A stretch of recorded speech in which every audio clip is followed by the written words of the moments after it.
Kai pacientai kreipiasi dėl implantacijos viršutinėme žandikaulyje, būna tokia situacija, kad netekus dantų kaulas nyksta ir nyksta toje vietoje, kurioje yra viršutinio žandikaulio sinusas.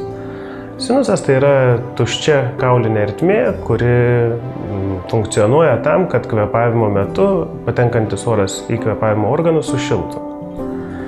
Ir netekus dantų sinuso kaulinė apatinė dalis tirpsta ir norint įsukti implantus, tiesiog reikia tą sinuso ertmę priauginti kaulu. Kaulas gali būti priauginamas sinuse dviem būdais – arba uždaru būdu, kuris yra paprastesnis, arba atviru būdu. Uždaru būdu, atliekant sinuso dugno priauginimą, paruošiant implantui vietą, iš apačios yra su specialių instrumentų pagalba, kaulas pastumiamas į viršų ir tada jau galima implantą įsukti. Toks būdas yra taikomas, kai reikia kaulą priauginti nedaug, apie 2-3 mm.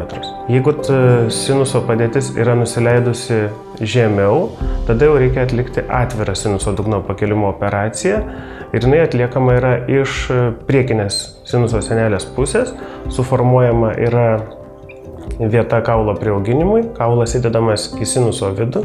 Atliekant sinuso priauginimą atviru būdu, įsukti implantus vienmomentiškai galima, kai apatinė sinuso sienelė yra bent 3 mm storio. Jeigu tai yra sinuso sienelė plonesnė, tada reikia atlikus kaulo priauginimą palaukti, kol jisai integruojasi. Priauginus kaulą po 6-8 mėnesių tada galima įsriegti implantus. Sinuso dugno pakėlimo operacija tai yra pakankamai, sakykime, sudėtingas būdas, bet atliekamas kompetentingo specialisto, tai yra rutininis kaulo priauginimo metodas. Atliekama sinuso dugno pakėlimo operacija vietinėje jautroje, kartais taikant sedaciją, jeigu pacientas yra jautresnis. Pooperacinis gydymas trunka maždaug apie savaitę laiko. Skausmas, kad ir kažkoks jisai būna dažniausiai puikiai nuslopinamas vaistais nuo skausmo. Sinuso dugno pakėlimo operacija yra atliekama dažniausiai nuo 4 danties, nes nuo tos srities tiesiog anatomiškai prasideda sinuso riba. Ir jeigu jūs esat netekęs 1, 2 arba 3 danties, toje vietoje sinuso nėra, aišku, natūralu, jo priauginti nereikia. Pooperacinis laikotarpis ir pats gydymas jisai nėra sudėtingas. Implantaciją galima atlikti, jeigu tai yra kaulas priaugintas be implantacijos, po maždaug 6-8 mėnesių.